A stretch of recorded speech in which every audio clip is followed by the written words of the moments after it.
अभी एक एग्जाम्पल है ना किताब में, अच्छी एग्जाम्पल है, उसको देखते हैं ज़रा क्या कहना चाह रहा है। Consider a number 4 to the power n where n is a natural number. Check whether there is any value of n for which 4n ends with the digit 0. ये क्या बोलना चाह रहा है? ये कहना चाह रहा है एक नंबर है 4 जिसकी पावर है n. n क्या है? नेचुरल नंबर है. नेचुरल नंबर क्या होते हैं? 1 2 3 चलते जाइए ऐसे, है ना. ये सब नेचुरल नंबर्स होते हैं, 1 से स्टार्ट होते हैं काउंटिंग नंबर्स, पॉजिटिव इंटीजर्स. ठीक है.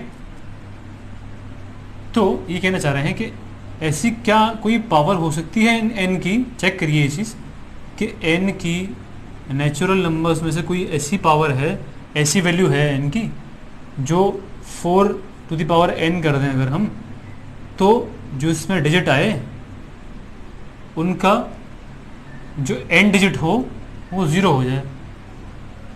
बात समझ में आई आपको? ये कह रहे हैं n की ऐसी कोई वैल्यू हो सकती है क्या, चेक करके बताइए कि अगर हम 4 to the power n कर दें तो जो n डिजिट हो वो 0 हो जाए. ऐसी पॉसिबिलिटी है क्या? तो उसको देखते हैं ज़रा, ये कैसे कर सकते हैं हम लोग.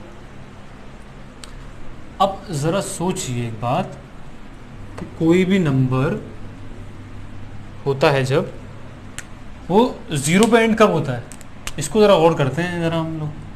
अगर मैं 10 को चेक करूं, है ना, तो इसके अगर मैं प्राइम फैक्टर्स लिखूं तो क्या लिख सकता हूं इसको मैं.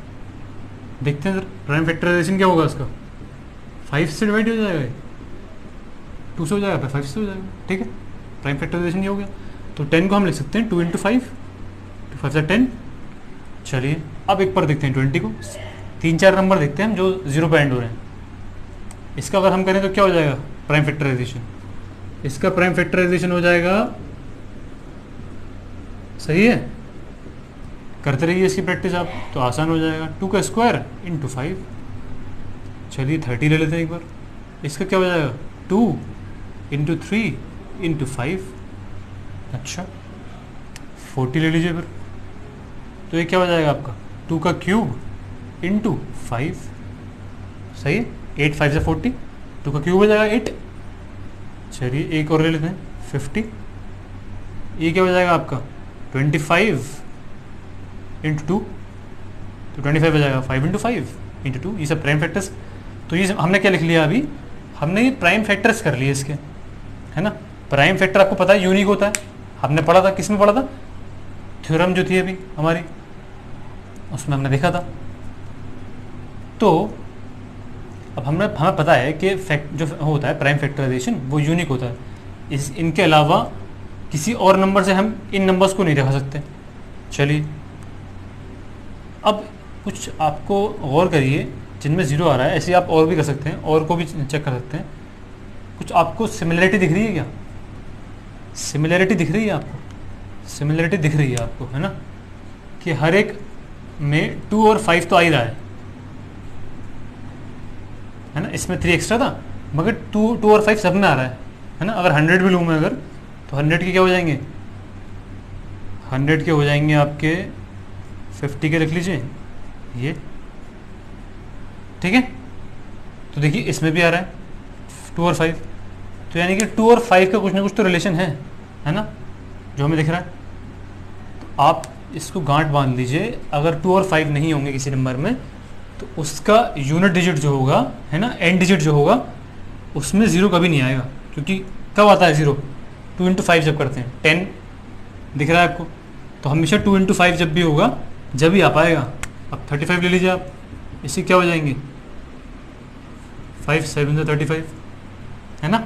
इसमें देखिए नहीं आ रहा कहीं में 2 5 तो है बट 2 नहीं आ रहा, इसलिए ये 0 पे एंड नहीं हो रहा.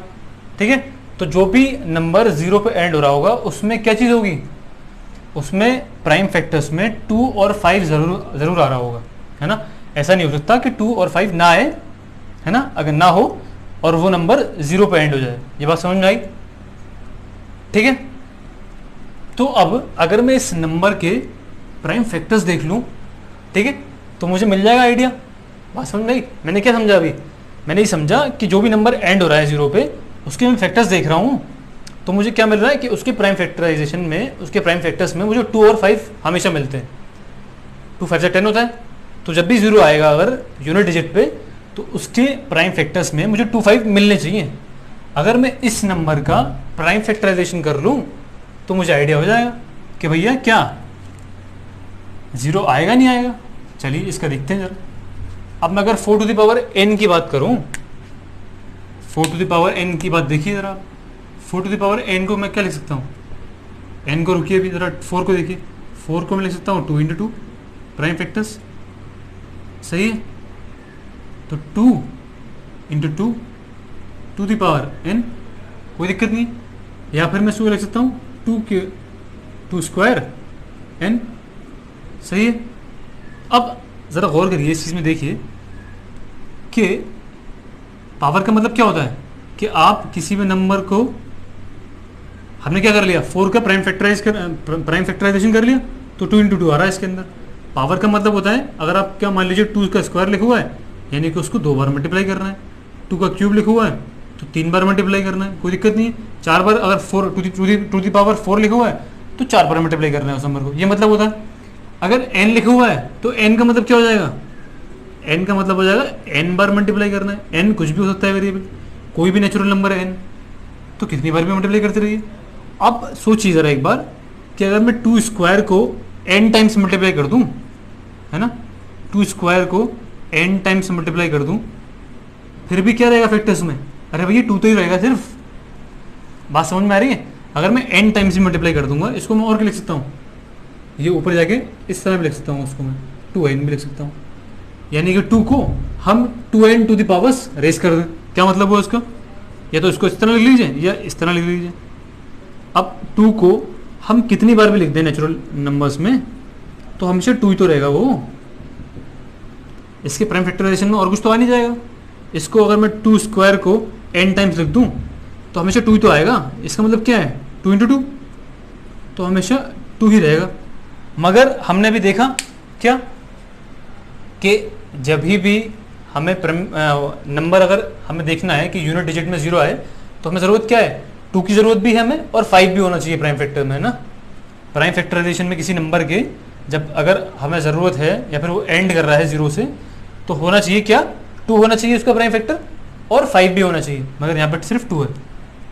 तो हम क्या लिख सकते हैं, for number two and with 0, है ना, किसी भी नंबर के लिए कि अगर वो 0 पे एंड हो तो उसके लिए ज़रूरी है उसका जो प्राइम फैक्टर हो वो 2 भी हो और 5 भी हो, यानी कि वो डिविजिबल होना चाहिए 2 से भी और 5 से भी।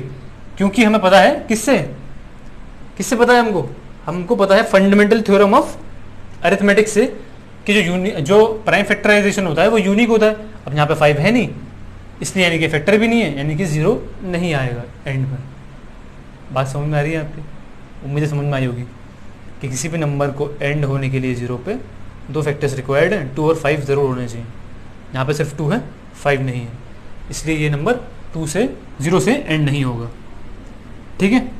अब इसमें ज़रा एक और चीज़ ले लेता हूँ। मान लीजिए ये 4 ना हो के 6 होता तो क्या होता, तो भी हम प्राइम फैक्टराइजेशन देख लेते।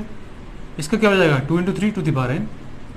अब देखिए यहाँ पे भी नहीं आ रहा 5, तो यानी कि ये भी 0 पे एंड नहीं होगा।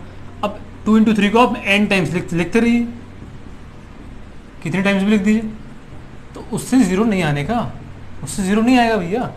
ठीक है, 0 आने के लिए 5 होना चाहिए, 5 है ही नहीं, आप कितनी बार भी लिखते रहिए इसको। तो 6 के हमने प्राइम फैक्टर कर लिए। मान लीजिए 9 है आपके पास, ऐसा क्वेश्चन दिए हुए, तो इसको क्या हो जाएगा प्राइम फैक्टराइजेशन 3 इंटू 3।